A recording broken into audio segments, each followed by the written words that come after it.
Immortals Fenyx Rising tells the tale of a burgeoning hero thrust into a giant conflict between larger-than-life gods and the monsters that threaten to overthrow them. Did Ubisoft Quebec succeed in creating this grand epic tale? Look to the mortals. Or is this game better left off in the underworld? Find out in our review.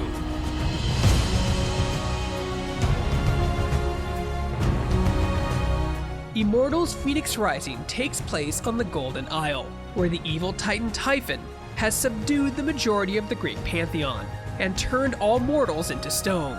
The only mortal still standing is a shield bearer named Fenyx, who finds herself recruited into the grand battle. What a name! Phoenix! Sounds like the sound a dumb bird makes when it lights itself on fire, which would be ridiculous. Players take control of Fenyx and live out his or her story, as told by the prophetic Prometheus. Prometheus serves as the game's narrator, telling Fenyx's story to Zeus, who serves as both an active listener and comedic relief. Oh no, not one of your stories. It's a novel narrative device, even if Prometheus and Zeus sometimes go overboard with their comedic stylings. Some moments are just meant to be tense, and could go without Zeus cracking a one-liner. But aren't you intrigued? No. Keep going. Fenyx will run into other members of the Greek pantheon over the course of her journey, starting with the swift god Hermes. Hermes tasks Fenyx with finding the other gods, who have been cursed by Typhon. The gods all have their own personality quirks, which often tie into their current depowered state. The game's story is just as much about Fenyx helping the gods come to terms with their own flaws, as much as it is about working together to regain their omnipotent power. It's all meant to convey character growth, though it can be hard to focus on that, because the gods are also non-stop quip machines, which again diffuses a lot of the story's tension. Power surged through Phoenix. It was too much for her to bear. What's happening to me? Bye-bye, mortal. At the start of the game, players are given the option to shape Fenyx however they wish, but the character creator proves to be a superfluous feature. There are so few creation options that the game would have been better served making Fenyx into a mascot. Given some of the relationships the character has through the course of the game, it feels like Ubisoft Quebec knew who they wanted Fenyx to be from the start. I wish they had just went with that, rather than try to tack on a character creator where it wasn't needed. Phoenix's destiny was becoming clear. Beyond the story, Immortals Fenyx Rising is about exploring the Golden Isle. From the moment Fenyx scouts the landscape from the top of Aphrodite's statue, it's apparent just how massive this world is.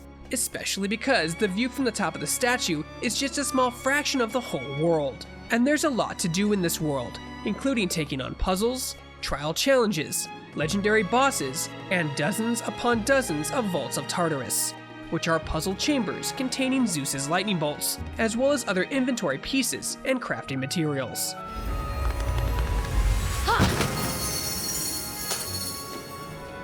The Vaults of Tartarus and the sheer size of the Golden Isle will inevitably lead people to compare Immortals Fenyx Rising to The Legend of Zelda Breath of the Wild. While the two games have those elements in common, Immortals feels noticeably simpler in its approach to the open world. There's a stamina meter from which Fenyx needs to glide across the world or climb giant mountains, but players don't have to worry about complex crafting in order to keep Fenyx's health and stamina up. Crafting is restricted to using simple ingredients to create one of 4 different potions. And while the Golden Island is a big place, there are no towns or hubs with NPCs. It's a big, raw island that's begging to be explored. The only problem is, outside of the side quest, there isn't a lot to find on the island, and it'll reach the point where you're frequently chasing for fast travel shortcuts. The other issue with the island itself is that it's really easy to get disoriented. There is a compass system along top of the screen, and a map on the pause menu where players can set custom markers. However, Immortals doesn't offer a waypoint system, which means it's really easy to get lost. You can overshoot your target, or struggle to find it if it's underneath you. It's an annoyance to deal with for most of the game. It gets much worse in the game's final few hours, as it becomes easy to go around in circles and erase 10 to 15 minutes of progress in a single fall.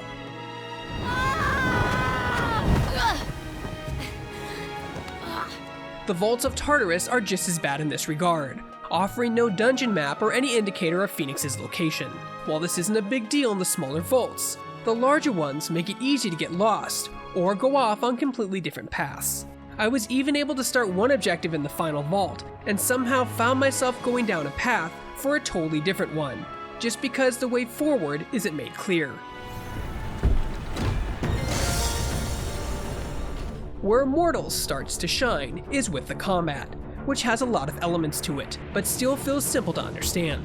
Fenyx can land quick strikes with a sword, hard hit with an axe, and even deliver an ultra heavy blow with Hephaestus' hammer.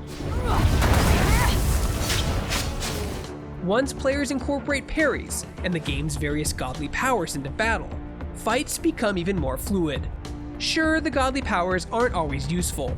Ares' Wrath and Athena's Dash can feel more flashy than useful. However, playing around with Phosphor both in and out of battle was a treat. Phosphor is Fenyx's trusty firebird and can help cloak Fenyx in battle to enhance stealth, or create decoys out of the battle to help trigger switches. Those decoys outright helped me cheat certain puzzle solutions near the end of the game. Phosphor proved to be a godsend by the end.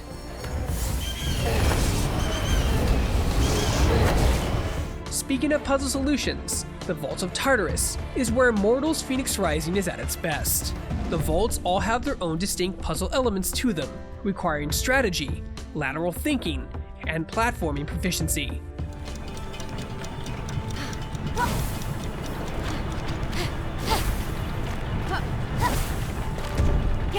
Many of them utilize different puzzle pieces, such as rolling rocks, pressure switches, blocks that levitate after a physical blow, switches that influence wind direction, and many more.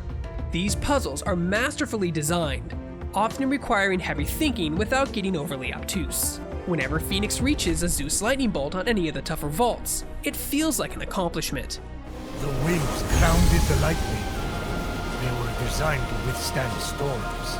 That shouldn't be possible. And yet, this is just the beginning. Ubisoft Quebec aimed high with Immortals Fenyx Rising, crafting a new hero, an epic tale filled with larger-than-life gods, terrifying monsters, and a giant island playground. It's an exciting story filled with memorable characters, even if some of the twists near the end are a bit hard to swallow. It doesn't quite pack the same punch as the studio's previous effort, Assassin's Creed Odyssey, if only because there aren't as many NPCs or other characters to play off of. For what it is though, Immortals Fenyx Rising is a fun island getaway with simple to grasp combat and a lot of well thought out puzzles. The Immortals legend isn't fully realized yet, but this is at least a good start. For more video reviews and everything else gaming related, you're already in the right place. You're on Shacknews.com.